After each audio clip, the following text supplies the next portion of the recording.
In this video, we're tying the Adams dry fly. I call this a searching fly, as when you don't know what the fish are biting on, this will simulate a caddisfly, mayfly, and midges. Also, if your friend across the lake is catching fish and you aren't, and he says he's using an Adams, you'll have one in your fly box.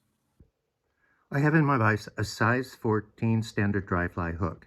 I'm using a 70 denier gray thread. For the tail, this fly uses a mix of brown and grizzly hackle. Take barbs off 3/8 of an inch of each hackle feather. Line the tips, mix those together by rolling them between your fingers, and the length of the tail is going to be the length of the hook shank. It's difficult to get the barbs from both the grizzly and the brown to line up the tips. So what I like to do is just take one of the hackles, and we'll start with the brown here. We'll take a couple loose wraps, and we'll stay right there. We'll then take some grizzly. We'll line up those tips. Now let's pinch it, and then we'll just unwrap those. Put them together, kind of roll them between your fingers. Let's measure that to length. We'll cut off. And let's mount these to the top of the hook shank.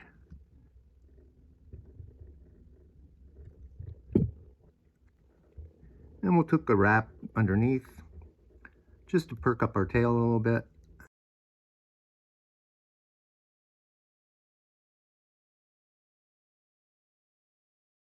Take your dry fly dubbing, and this is a beaver with a little bit of antron in it.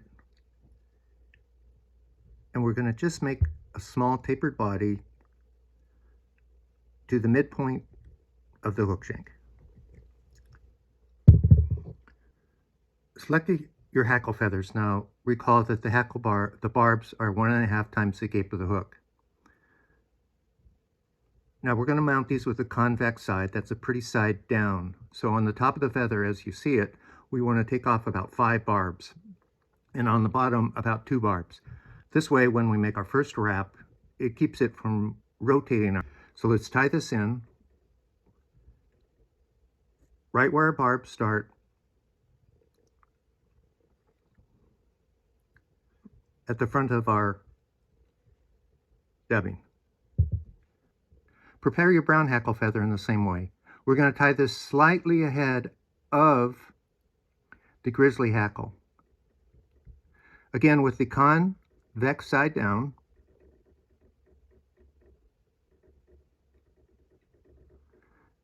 Now we're going to wrap our grizzly hackle first, and then in front of that will be the brown hackle. That way, when we get to the eye of the hook, we'll be tying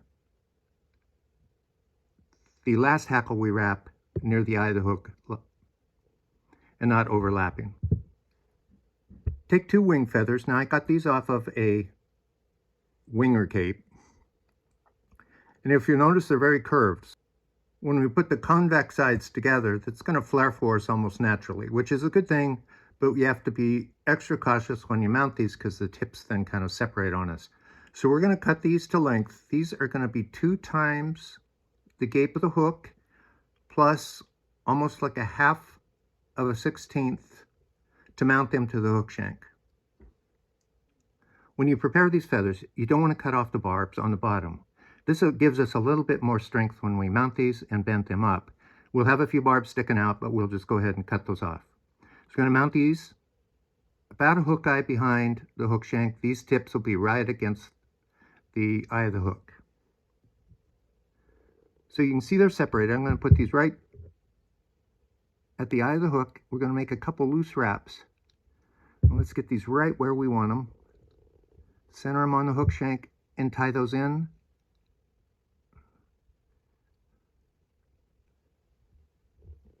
And then be very deliberate on pulling these forward.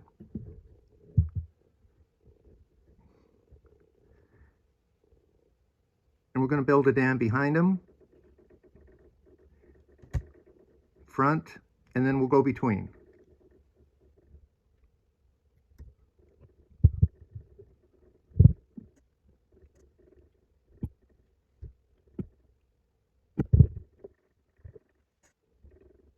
We did catch a few barbs. We'll just cut those off. So now if you look at the hackle, we got the grizzly and we got the brown. Now the brown is a little bit inside of the grizzly. We're going to wrap the grizzly first. That way the brown will be the last one we wrap and it'll be closest to the hook eye.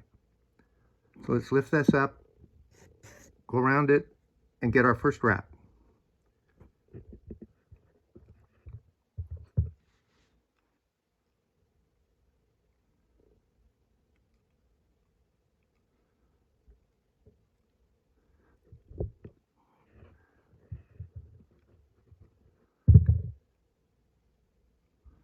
We're going to leave space for the brown. That's 2 wraps. We're going to do 3 behind.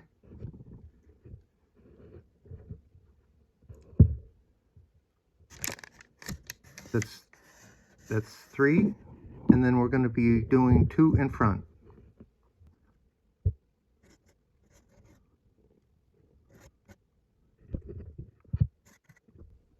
And 2.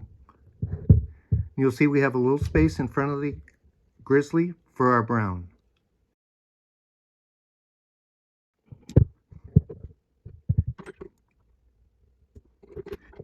Now I like to do a little half hitch. It'll save our work. Now we'll take our brown, and again that's starting inside our grizzly.